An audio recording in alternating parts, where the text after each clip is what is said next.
दोस्तों स्वागत है आपका आज की बेहद बड़ी और महत्वपूर्ण खबरों में। तो चलिए सबसे पहले नजर डालते हैं आज की सुर्खियों पर।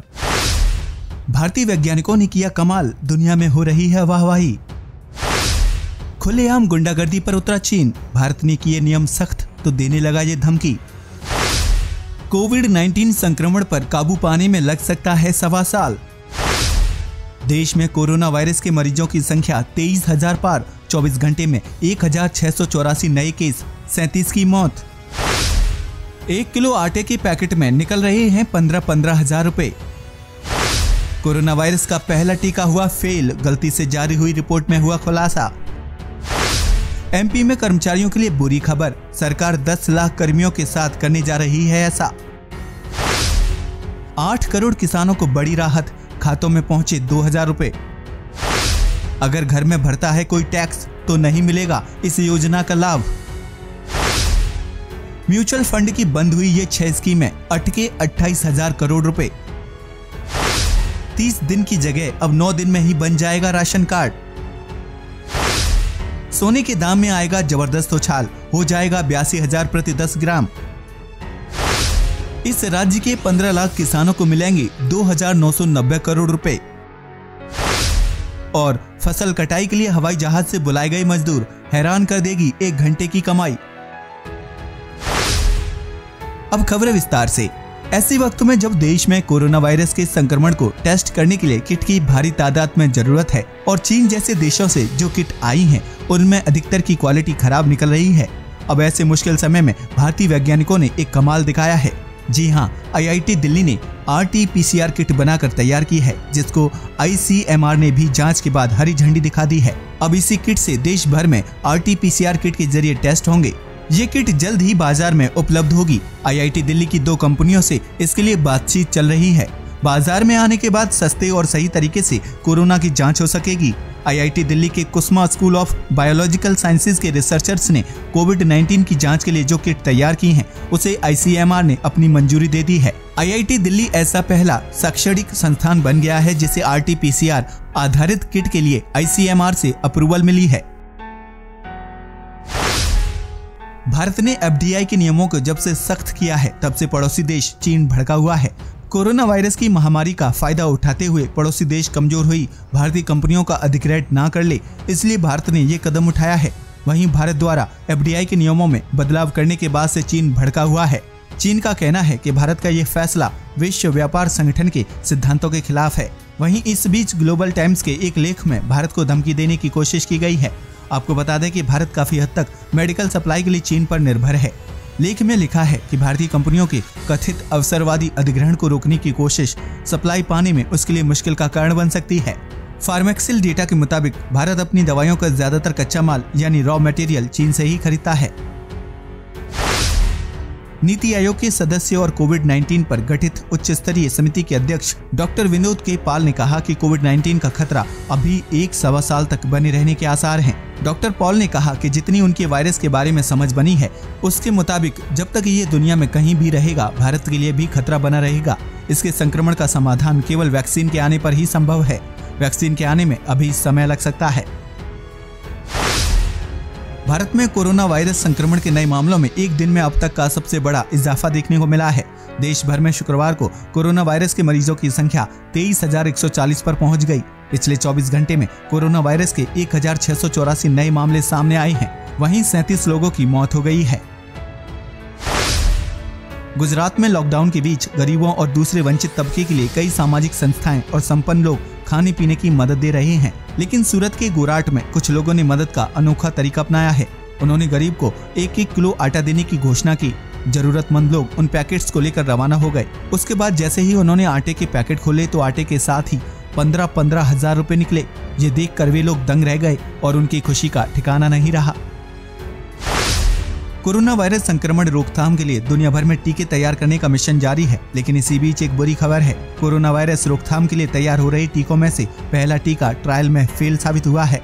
क्लिनिकल ट्रायल के दौरान ये टीके कोरोना वायरस से जीतने में नाकाम साबित हुए हैं। विश्व स्वास्थ्य संगठन यानी WHO की ओर से गलती से जारी हुई रिपोर्ट में ये खुलासा हुआ है। कोरोना संक्रमण के बढ़ते खतरे की खबरों के बीच अब मध्य प्रदेश के सरकारी कर्मचारियों के लिए एक बुरी खबर है। केंद्र की तर्ज पर ही शिवराज सरकार अब प्रदेश के 10 लाख कर्मचारियों का डीए रोकने जा रही है। अब बताया जा रहा है कि डीए पर 2021 तक ही कोई फैसला हो सकता है। डीए के रोकने की बात आने पर कर्मचारी संगठनों में नाराजगी है और वे इस बात को लेकर अब सरकार का विरोध करने पर उतर आए हैं। सूत्रों के अनुसार करीब 1.5 साल तक कर्मचारियों को डीए का भुगतान नहीं होने की स्थिति में सरकार को करीब 4050 करोड़ रुपए की बचत होगी। कोरोना की वजह से पूरे देश में लॉकडाउन लगा हुआ है। इसका सबसे ज्यादा प्रभाव गरीब, किसान और मजदूरों पर पड़ा है। इसी वजह से मोदी सरकार लगातार इन्हें बड़ी राहत दे रही है। वित्त मंत्रालय के मुताबिक प्रधानमंत्री किसान सम्मान निधि के तहत 8 करोड़ किसानों को 16,146 करोड़ रुपए की पहली किस्त उनके खातों में भेजी जा चुकी है। बता दें, इस योजना के तहत हर साल सरकार किसानों को 6,000 रुपए 2,000 रुपए की 3 किस्तों में देती है। अगर आपको पैसे नहीं मिल रहे हैं तो हमें कमेंट कर बताएं और ये भी बताएं कि आप कहां से बिलोंग करते हैं।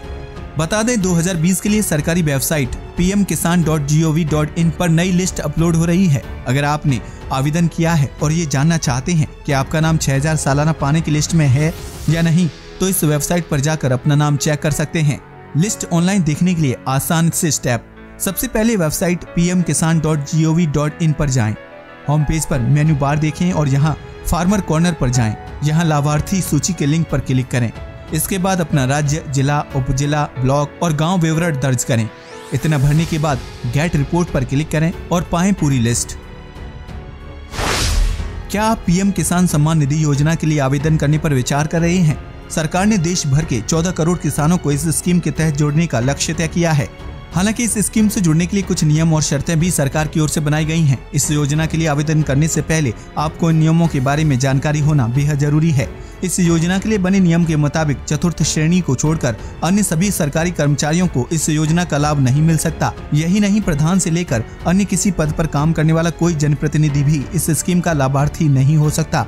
इसके अलावा एक दूसरा नियम भी है जिसके बारे में कम ही लोगों को जानकारी है। परिवार में अगर कोई भरता है टैक्स तो नहीं मिलेगा फायदा। पीएम किसान सम्मान निधि योजना की आधिकारिक वेबसाइट के मुताबिक यदि किसान के परिवार में किसी सदस्य ने बीते वित्त वर्ष में इनकम टैक्स भरा है तो फिर संबंधित परिवार को पीएम किसान सम्मान निधि योजना का हकदार नहीं माना जा सकता। दरअसल वेबसाइट पर दिए गए डेटा के मुताबिक यदि किसी परिवार में पति या पत्नी टैक्स पेयर है तो फिर इस योजना का लाभ नहीं उठाया जा सकता।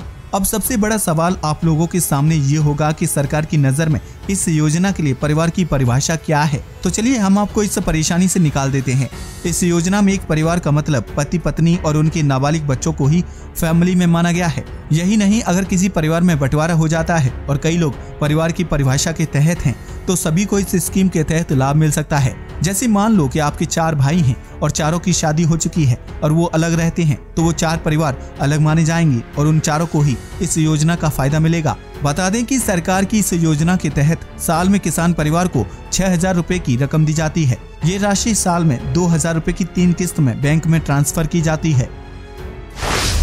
अगर आपने म्यूचुअल फंड्स में किसी भी स्कीम में पैसा लगाया है तो ये खबर आपके लिए बेहद महत्वपूर्ण है, क्योंकि फ्रैंकलिन टेम्पल्टन म्यूचुअल फंड ने अपनी 6 स्कीम्स बंद करने का फैसला किया है। इन सभी का एसेट बेस 25,856 करोड़ रुपए है। कंपनी ने इन्हें बंद करने के पीछे कोरोना वायरस की वजह से हुए लॉकडाउन को बताया है। कंपनी का कहना है कि इस माहौल में तेजी से निवेशकों ने पैसा निकाला है। ऐसे में कंपनी के पास पैसों की तंगी हो गई है। कंपनी ने जो स्कीम बंद की है उनके नाम कुछ इस प्रकार हैं: Franklin India low duration fund, Franklin ultra short bond fund, Franklin short term income plan, Franklin credit risk fund, Franklin dynamic accrual fund, Franklin income opportunities fund. अब सवाल उठता है कि निवेशक कब अपना पैसा निकाल पाएंगे। फ्रैंकलिन टेम्पल्टन इंडिया के प्रेसिडेंट ने एक कॉन्फ्रेंस कॉल के जरिए बताया कि जिन 6 स्कीम्स को बंद किया गया है, निवेशक फिलहाल उनसे अपना पैसा नहीं निकाल पाएंगे। उन्हें तब तक इंतजार करना होगा जब तक उस स्कीम की अवधि होगी। मान लीजिए किसी ने 1 साल के लॉकडाउन पीरियड वाली स्कीम में निवेश किया है तो उसे कम से कम 1 साल का इंतजार करना ही होगा। बिहार सरकार ने कोरोना संकट को देखते हुए राशन कार्ड बनाने की अवधि को 30 से घटाकर 9 कार्य दिवस कर दी है। ये व्यवस्था कोरोना की विशेष परिस्थिति को देखते हुए जीविका के माध्यम से आने वाले आवेदनों के आधार पर की गई है। जीविका के माध्यम से कार्ड बनाने के लिए आए आवेदनों को अब 9 कार्य दिवस में निपटाना होगा। बुधवार को सामान्य प्रशासन विभाग ने बिहार लोक सेवाओं के अधिकार अधिनियम में संशोधन की अधिसूचना जारी की। नई समय सीमा के अनुसार प्रखंड विकास पदाधिकारी को नए राशन कार्ड के लिए आवेदनों की जांच 2 कार्य दिवस में करनी होगी। 2 दिनों में आवेदनों की जांच कर इसे आगे की कार्रवाई के लिए अनुमंडल पदाधिकारी को सौंपा जाएगा। अनुमंडल पदाधिकारियों के लिए राशन कार्ड जारी करने की समय सीमा 7 कार्य दिवस कर दी गई है। सोने चांदी की कीमतों में जबरदस्त उछाल देखा जा रहा है। बुलियन मार्केट में सोने के रेट में बहुत बड़ा उछाल देखने को मिल रहा है। यूं कहें कि सोने की कीमतें लगातार चढ़ रही हैं और इसने एक बार फिर 46,200 प्रति 10 ग्राम का नया ऑल टाइम हाई रिकॉर्ड बना लिया है। वहीं एक्सपर्ट की माने तो जल्द ही सोने की कीमतें 82,000 रुपए प्रति 10 ग्राम तक पहुंच सकती हैं। दरअसल कोरोना वायरस के कारण वैश्विक अर्थव्यवस्था चरमरा गई है। ऐसे में निवेश के खतरों को देखते हुए निवेशक सुरक्षित निवेश की तलाश कर रहे हैं। पीली धातु यानी सोना हमेशा से निवेशकों के लिए सुरक्षित निवेश रहा है। ऐसे में निवेशकों के रुझान बढ़ने से सोने की कीमत में तेजी आई है। बाजार जानकार मान रहे हैं कि सोना जून तक 50,000 रुपए प्रति 10 ग्राम जाने की उम्मीद है। वहीं बैंक ऑफ अमेरिका सिक्योरिटीज के विश्लेषकों का मानना है कि अंतर्राष्ट्रीय बाजार में सोने की कीमतें 2021 के अंत तक प्रति औंस $3,000 तक रैली कर सकती हैं। यानी सोना 2021 तक 82,000 रुपए प्रति 10 ग्राम हो सकता है। मध्य प्रदेश में राज्य के 15 लाख किसानों को अगले सप्ताह तक फसल बीमा के लिए कुल 2,990 करोड़ रुपए मिलेंगे। मुख्यमंत्री शिवराज सिंह चौहान ने घोषणा की है कि ये पैसा सीधे उनके बैंक खातों में जमा किया जाएगा। आधिकारिक जानकारी के अनुसार खरीफ और रबी फसलों के लिए सरकार की तरफ से दी जाने वाली लगभग 2,200 करोड़ रुपए की प्रीमियम राशि का भुगतान पिछली कांग्रेस सरकार द्वारा नहीं किया गया था। इसी वजह से राज्य के किसानों को फसल बीमा का लाभ नहीं मिल रहा था। मुख्यमंत्री ने बताया कि सरकार बनते ही ये राशि मार्च में बीमा कंपनियों को जारी कर दी गई और अब किसान फसल बीमा प्राप्त कर सकेंगे। इंग्लैंड में फसल की कटाई के लिए अच्छी खासी रकम दी जा रही है। वहां सिर्फ 1 घंटे के लिए 15 पाउंड यानी करीब 1,430 रुपए दिए जा रहे हैं। इतना ही नहीं, इंग्लैंड में किसानों की जरूरत ऐसी है कि उन्हें कटाई के लिए बुलाने पर लाखों रुपए खर्च किए जा रहे हैं। आप भी सोचेंगे कि भला लाखों रुपए कैसे, तो बता दें कि उन्हें हवाई जहाज से बुलाया गया है। 38 लाख रुपए खर्च करने के बाद उनका एयरपोर्ट से आगे का सफर लग्जरी बस से तय हुआ है। दरअसल इस सब की एक ही वजह है और वो है कोरोना वायरस के कारण लॉकडाउन। इंग्लैंड की प्रमुख फूड फर्म है GS फ्रेश, जिसने 150 महिला और पुरुष किसानों को खास रोमानिया से बुलवाया है। इसकी वजह है कि यदि फसल की सही समय पर कटाई नहीं होती तो कंपनी को करोड़ों का नुकसान हो जाएगा।